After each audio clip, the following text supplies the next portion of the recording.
ख़बर शामिल कयूं था कराची मां। मोहम्मद अली विघियो जी रिपोर्ट मूजिब मंगोपी टाउन यूसी 11 जे मुराद द्रोही ॻोठ में 9 सालनि जे नींगर अब्दुल रज़ाक गोपांग खे 2 अफ़गानी पठाणनि अगवा करे वात ते कपिड़ो ॿधी हथ पेर ॿधी ज़ना कई। मासूम नींगर जे वात ऐं पाखाने मां रतु वहणु शुरू थी वियो। नींगर बेहोश थी वियो। जॾहिं त बेहोश नींगर खे वारस अब्बासी अस्पताल खणाए विया। गैर मुल्की हबीब अफ़गानी ते सरजानी थाणे ते केस दाख़िल थियण बावजूद गिरफ़्तार न थी सघियो। नींगर जे वारसनि गैर मुल्की अफ़गानी हबीब ख़िलाफ़ एहतिजाजी मुज़ाहिरो कयो। मुज़ाहिरीन में अब्दुल रहमान गोपांग, मोहम्मद रमज़ान गोपांग, मसमात माई जवाई, मोहम्मद उर्स गोपांग, मोहम्मद नवाज़ गोपांग, रसूल बख्श गोपांग GNP न्यूज़ सां वधीक ॻाल्हाईंदे चयो त ॿार सां ज़ुल्म कयो था। असां काॾे वञूं? ग़रीब माण्हू, मिसकीन माण्हू, असां काॾे वञा? अञा असांखे गोलियुनि जा धमकी ॾियनि था त असां मारींदासीं।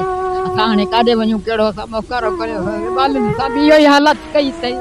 असांखे धमकी बि ॾियनि था, घर खां धिका ॾियनि था। असां वञूं था त माना पुलिस उन्हनि पुलिस पकड़ियो आहे त के छो कुराड़ी खे तव्हां मारो था?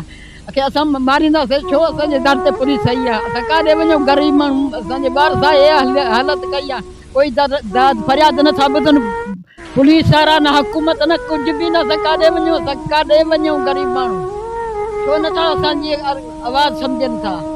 असां काॾे वञूं? बेनहक नंढड़ो बचिड़ो सां ज़ुल्म कयो था न, वॾी हालत कई था न, वॾी धमकी ॾियनि था, न स्कूल छॾनि था, न असां मदरसे वञनि था ॿार। असांखे वॾनि खे बि ज़इफ़नि खे बि धमकियूं ॾियनि था।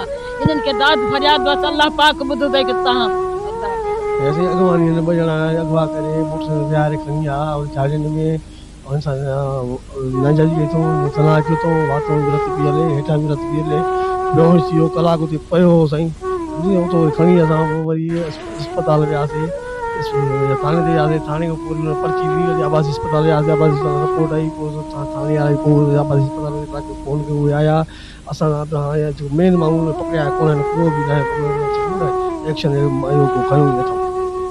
गुजारिश अर्ज़ असांजो असांजो मुजरिमनि असां गिरफ़्तार थी वञनि जल्दी जल्दी। असांखे हक़ खपे।